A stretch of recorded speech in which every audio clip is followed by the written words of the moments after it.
उसके बाद अगर आपको कोई गिफ्ट मिल गया है विदाउट कंसिडरेशन, और यहाँ पे गिफ्ट से मुराद जो है वो प्रॉपर्टी है, कि आपको कोई प्रॉपर्टी, कोई बिल्डिंग, घर, फ्लैट, वो किसी ने गिफ्ट कर दिया है। और गिफ्ट किसने किया है?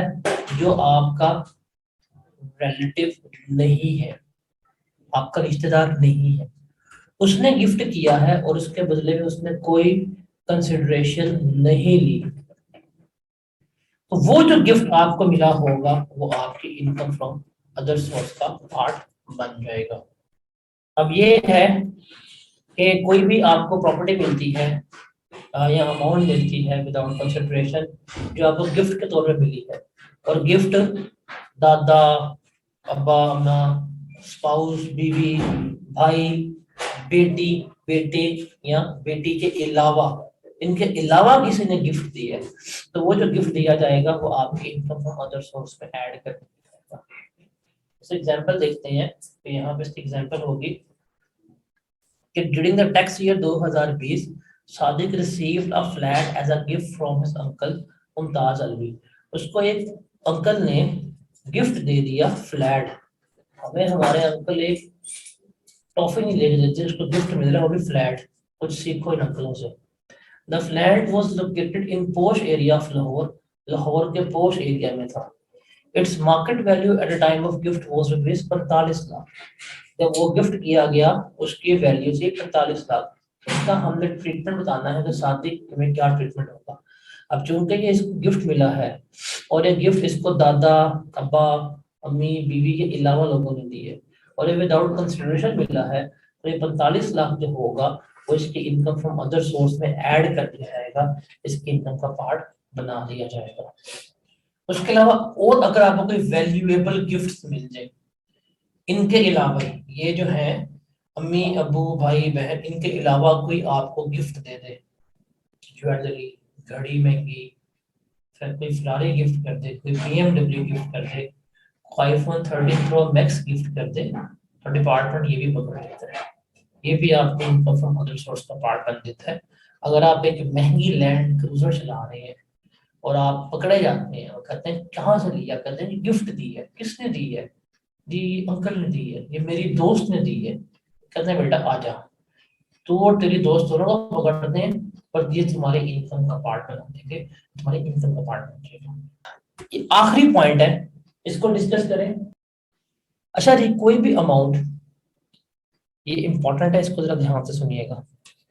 कोई भी अमाउंट आप ऐसा लोन रिसीव कर रहे हैं, आप ऐसा एडवांस के तौर पर रिसीव कर रहे हैं, या अगर आप शेयर्स के इश्यूएंस के तौर के ऊपर रिसीव कर रहे हैं, या किसी भी ऐसे बंदे को गिफ्ट के तौर पर आपने अमाउंट दी है, टैक्स वाले कहते हैं ये तमाम अगर आपने काम करना है ना, आप इसको करो बैंकिंग चैनल से।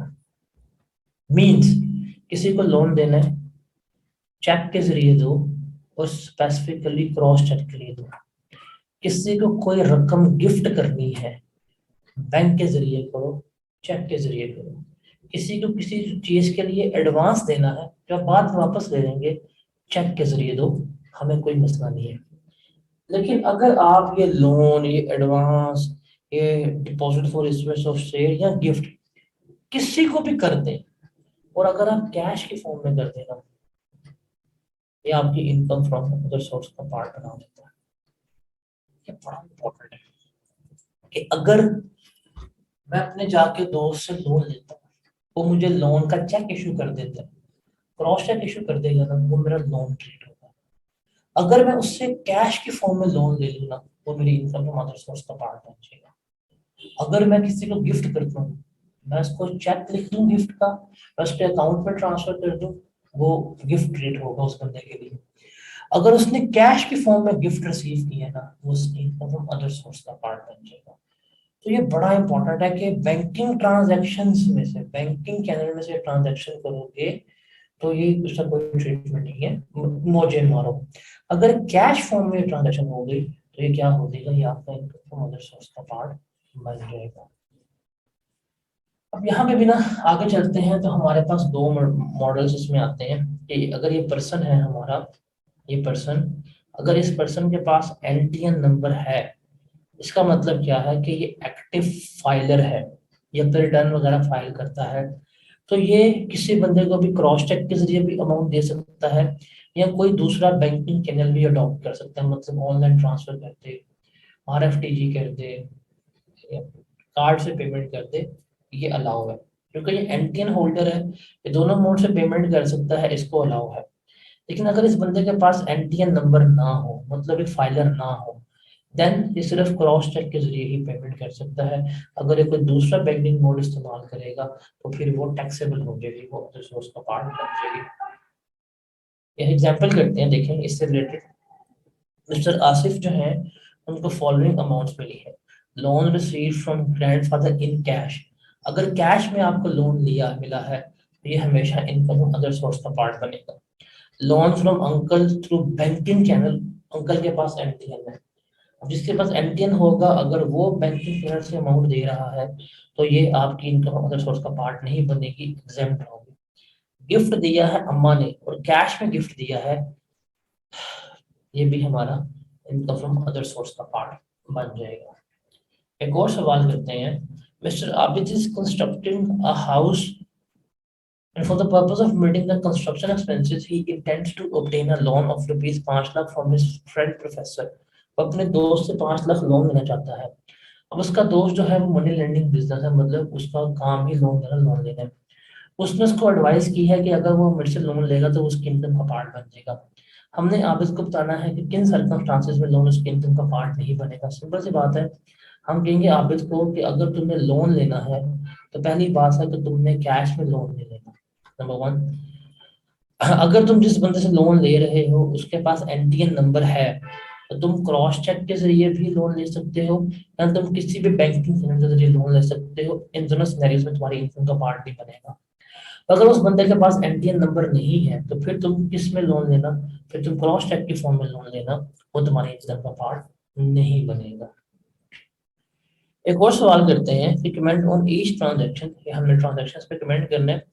कचरा सेठ जो है वो Hera Pheri, Kachra Seth is the owner of Hera Pheri Pheri Kabadiya, receive the following payments. इसको ये कुछ पेमेंट्स मिली है। Loan of rupees 2 lakh receive in cash from Raju, और राजू के पास एनटीएन नंबर है, लेकिन इसको जो कैश में लोन मिला है तो ये इसकी इनकम फ्रॉम अदर सोर्स का पार्ट बनेगा। 2.5 लाख उसको मिला है तोतला सेठ से कैश में, और तोतला सेठ के पास एनटीएन नंबर नहीं है, स्टिल क्योंकि कैश में मिला है ये इसकी इनकम अदर सोर्स का पार्ट बनेगा।